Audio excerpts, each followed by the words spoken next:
Kansas Information Network News, I'm Jen Austin.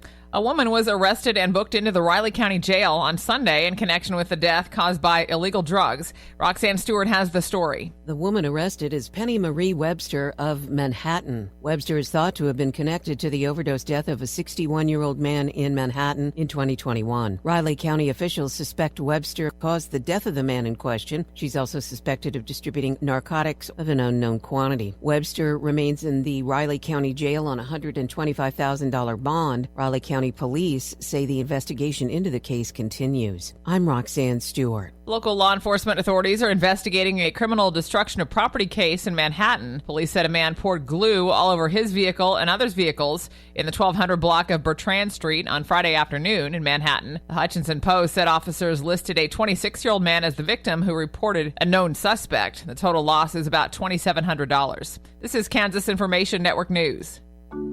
What is dedication? The thing that drives me every day as a dad is Dariana. We call him Day for short. Every day he's hungry for something, whether it's attention, affection, knowledge. And there's this huge responsibility in making sure that when he's no longer under my wing, that he's a good person. I think the advice I would give is you don't need to know all the answers. The craziest thing was believing that your dad knew everything. So as a dad, you felt like you had to know everything. You had to get everything right. It's okay to make mistakes. As long as it's coming from love, then, it kind of starts to work itself out. I want him to be able to sit back one day and go, we worked together, we did a good job. That's dedication. Find out more at fatherhood.gov.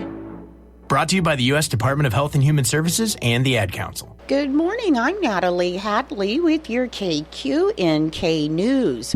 Brought to you by Firebolt Ag, LLC, serving all of your chemical and fertilizer needs. Public health officials with the Kansas Department of Health and Environment, the Kansas Department for Aging and Disability Services, and the Kansas Department for Children and Families recently discussed approaching an aging population and their abuse as public health issues. So Kansas health care experts want to develop more partnerships and policies to protect older residents from abuse. Statewide, the numbers of elder abuse reports filed under the Department for Children and Families Adult Protective Services for fiscal year 2024, which ended June 30th, was 18,523. The previous year saw a statewide figure of 18,704, and the total for 2022 was 18,674. That figure has climbed over the past decade from a statewide number of 15,722 reports in 2014. Department for Children and Families Deputy Director of Adult Protective Services, Chrissy Khatib, said the framework exists within the public health sector to help investigate and address health hazards like elder abuse and its root causes, and she added that only 1 in 12 cases of elder abuse are reported. Lainey Faulkner, the Kansas Department of Health and Environment's Director of the Bureau of Health Promotion, said community health workers can be good partners for building trust between older Kansans and local healthcare organizations as they work to care for older residents.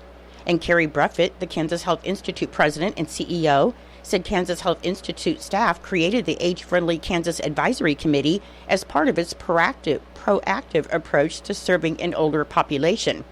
And Kansas Health Institute officials are currently seeking online applications for the committee, with the agency's goal of elevating healthy aging as a core public health issue over the next 2 years. Governor Kelly announced that $10 million has been awarded to 12 Internet Service Providers, or ISPs, in the latest round of broadband acceleration grants, and the awards will be paired with an additional $12.7 million in matching funds, resulting in an investment of nearly $22.7 million for high-speed broadband access projects across 14 rural Kansas counties. Initiated in 2020, the Broadband Acceleration Grant is a 10-year, $85 million program designed to bring essential Internet access to Kansas communities. Administered by the Kansas Office of Broadband Development and funded through the Kansas Department of Transportation's Eisenhower Legacy Transportation Program, this latest round of grants brings the program's total investment for broadband infrastructure to more than $41.5 million. Lieutenant Governor and Secretary of Commerce David Tolan said that by focusing on economically distressed areas, these awards are designed to meet the needs for all Kansans to have access to high-speed internet. The 2024 Broadband Acceleration Grant recipients include locally Nextech in Phillipsburg, receiving $637,000 with a match fund of $596,000. The Kansas Highway Patrol will be working to ensure students are safe on their travels to and from school, as every July and August, the Kansas Highway Patrol troopers partner with school districts across the state to check all school buses and ensure they're in proper working condition. Troopers will check the buses until the beginning of the school session to make sure that vehicles will safely load, transport, and unload students. And troopers will check the lights, emergency exits, tires, windshield wipers, fire extinguishers, first aid kits, and emergency spill kits. Captain Candace Breeshears of the Kansas Highway Patrol said children are our future, and we owe it to the family members and their children to make sure these kids arrive to and from their destination safely. So by partnering with the school districts across Kansas, they can ensure that they are taking the proper steps to keep Kansas children safe. A decal will be displayed in the lower driver's side corner of the windshield for any bus or school vehicle passing inspection.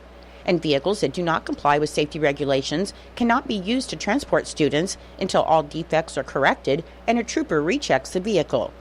In 2023, the patrol inspected 10,066 buses and other school vehicles for defects. In Nebraska news, Nebraska Governor Jim Pillen has said no taxes on food, medicine, or business inputs as his tax plan takes shape just days before a special session. And as many unknowns remain, things will move fast. The governor's goal is to cut property taxes by 50%, and that means new caps on local government spending, plus the state would take on the cost of paying for K-12 education. Senators expect debate over how schools are funded, and part of the answer may be collecting sales tax on items that are currently exempt, which could mean taxes on everything from legal services to haircuts and plumbers to auto repairs. While the governor is the one to call the special session, any senator can propose whatever they want within the limits set by the governor's proclamation that hasn't been issued yet. The legislature will be moving fast and may quickly begin a full debate. In addition to expanding the sales tax base, it's likely lawmakers will clash over spending limits for local government, which is the issue many say has brought the most calls from city, county, and school leaders. A big discussion will be on what items are exempt from sales tax that could be taxed in the future. And on Monday, the governor outlined his principles, saying no sales tax on food or medicine, no taxing goods or services provided through nonprofits, and no sales tax on farm or manufacturing inputs. The Nebraska State Patrol says that SWAT team and local drug task forces performed a search warrant at a house in Kearney on Thursday morning, and the house is in the 2500 block of 8th Avenue, which is one block east of the UNK campus. In a news release, investigators said they found 12 guns, about 11 pounds of marijuana, 1 gram of cocaine, 4 pounds of THC wax concentrate, and nearly 50 psilocybin mushrooms candy bars. At the same time, a drug task force performed a search warrant at a different suspect's house in Funk, which is a small town about 25 miles southwest of Kearney. At that house, investigators said they found 5 guns, marijuana products, and psilocybin mushrooms. Authorities arrested 29-year-old Dakota Hancock of Funk and 36-year-old Shane Martin of Kearney, and they each face multiple drug and weapons charges. I'll be back with more in just a moment. Firebolt Ag is a full-service fertilizer and chemical retailer. They customize products for individual farmers' needs, with the primary focus being customer profitability. Let Josh and Jack help you get the most out of your farm ground. They also provide in-house marketing with Ron Wall of Flatwater Solutions. Visit Ron in Phillipsburg or call Josh at 785-854-8484 or Jack at 308-840-2819. Firebolt Ag, your leader in agriculture. According to the Phillips County, Kansas Sheriff's Office, in the early morning hours of February 14, 2021, deputies were dispatched to a reported shooting in the 600 block of 7th Street in Phillipsburg, and the incident resulted in the death of 43-year-old Jana Lee Constable. On Monday evening, July 22, 2024, at approximately 5:30 p.m., the Phillips County Sheriff's Office executed an arrest warrant for 37-year-old Phillipsburg resident Kevin Lee Hadley. Hadley was arrested on charges of second-degree murder, interference with a law enforcement officer, and possession of a firearm by an intoxicated person. He remains in custody with a $125,000 bond. The Phillips County Sheriff's Office reminds everyone that all persons are innocent until proven guilty in a court of law. According to the unofficial minutes of the July 17th Norton City Council meeting, Gerald Jones stated that some time was spent working on the rezoning and signing of the west side of Eisenhower Drive in anticipation of the upcoming school year to improve the traffic flow.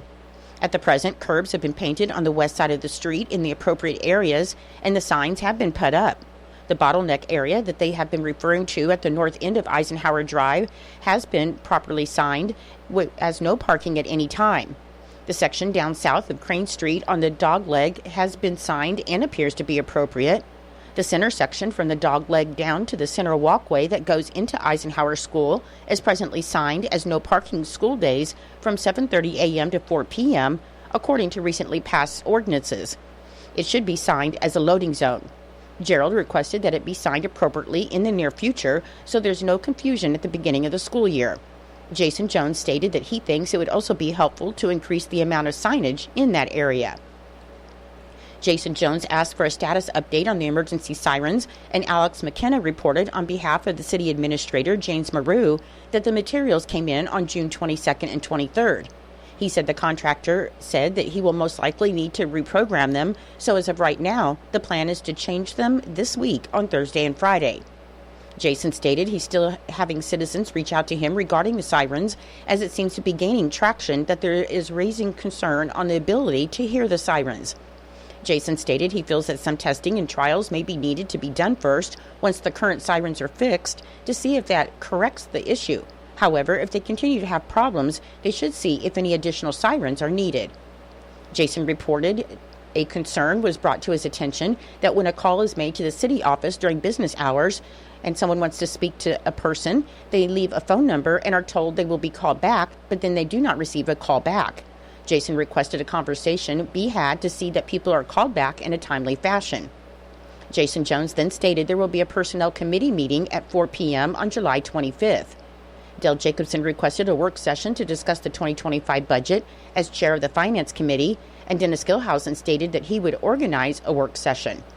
A motion was made by Dale Jacobson and seconded by Gerald Jones to approve National Flat Tracks application for park and grandstand use for motorcycle races at Elmwood Park Speedway on Sunday, July 28th. The vote was taken and the motion carried. A motion was made by Dennis Gilhausen and seconded by Dale Jacobson to adopt Resolution 6/2024, which is a resolution of the City of Norton, Kansas, regarding the governing body intent to levy a property tax exceeding the revenue neutral rate. And the resolution has a proposed mill levy rate of 73 mills, with Dennis stating that he anticipates the final mill rate to be lower than the current proposed. This resolution also set the public revenue neutral rate hearing for 5:45 p.m. on September 4, 2024 at the Norton City Hall. The vote was taken and the motion carried. A motion was made by Dennis Gilhausen and seconded by Dale Jacobson to approve the 2024-2025 Blue Cross Blue Shield health insurance renewal. The motion carried. And a motion was made by Dennis Gilhausen and seconded by Jim Miller to approve appropriating ordinance number 14 as a whole. The motion carried. The council was then adjourned at 6:28 p.m. I'm Natalie Hadley. Your KQNK News was brought to you by Firebolt Ag, LLC, farmers helping farmers to succeed. You can contact Firebolt Ag today to get the most out of your farmland. Your KQNK weather forecast is being brought to you by Hinkle Termite and Pest Control, your Norton experts for all of your pest control needs. Your forecast for today, there'll be patchy fog before 9 a.m. Otherwise, it'll be sunny with the high near 91 and a calm wind becoming east around 5 miles per hour in the afternoon. For tonight, it should be clear with the low around 61 and a southeast wind around 5 miles per hour becoming south after midnight. On Wednesday, it should be sunny with the high near 96 and a southwest wind around 5 miles per hour. And on Wednesday night, it should be mostly clear with the low around 65. I'll be back with the rest of your forecast in just a moment. When you've got bugs, we know what a nuisance that can be. Lock 'em out. from Hinkle Termite and Pest Control. Lock 'em Out is our very effective residential insect prevention program. We'll come to your place and treat your foundation plus all insect entryways. And while we're there, receive a free termite inspection. Call Mr. Rich Wenzel, our certified technician in Norton, at 785-202-0167. That's 202-0167. Continuing with your weather forecast, on Thursday it should be sunny and hot with the high near 98. On Friday, sunny and hot with the high near 98. On Saturday, sunny and hot with the high near 98. On Sunday, sunny and hot with the high near 100. And on Monday, it should be sunny and hot with the high near 102. Currently, with fog, it is 59 degrees. The humidity is 94%. The wind speed is calm. The barometric pressure is 30.15, and the dew point is 57 degrees. Your weather was brought to you by Hinkle Termite and Pest Control right here in Norton. You can call Hinkle Termite and Pest Control at 785-202-0167 for all of your pest control needs. It is 8:18. Next up is your Kansas Sports, brought to you by United Northwest Federal Credit Union, where everything they do for you. Save more, earn more with the Easy Saver account at the United Northwest Federal Credit Union. Enrollment in this program automatically rounds up the amount of all debit card and share draft purchases made from your checking account to the next whole dollar and deposits into the Easy Saver savings account. Not only will this account help you save, but it also earns 2.01% APY monthly. Special terms and conditions apply. Come in today and open your Easy Saver account at the United Northwest Federal Credit Union, where everything we do for you. NCUA insured. KIN Sports, I'm Spencer Dupuis. Matt Derrick of ChiefsDigest.com joined 580 WIBW last Friday and talked about what rookie defensive back Jaden Hicks' role could be this year in the defense. What you're probably going to see him be, I would think that the predominant role, unless there's injuries, best way I could probably describe it would be like a dime linebacker. I think that's where he fits best right now. Somebody that can absolutely play on the back end. I still think that, hey, if they're going to have anybody in the slot, from a safety standpoint, it's going to be Chamari Connor. So he probably would be more of like maybe the primary backup across the board. I mean, I think the Chiefs are going to play a lot of 3 safety looks, which means that 4 safety is going to be pretty important. And I think it's going to play a lot of snaps because, guys need breaks. And Hicks seems like the guy that can fit in a lot of different places. And like I said, not just safety. I mean, linebacker too. You can play him in the box. So, and certainly the one thing that it seems like they've been working with him a lot has been being that kind of dime safety, a guy that, can show blitz, maybe and actually blitz sometimes. But they've been working with him a lot about his moves and trying to disguise, how he lines up. Kansas Information Network Sports, I'm Spencer Dupuis.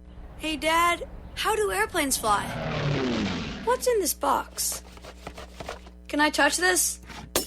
Where does sand come from? Is this tree good for climbing?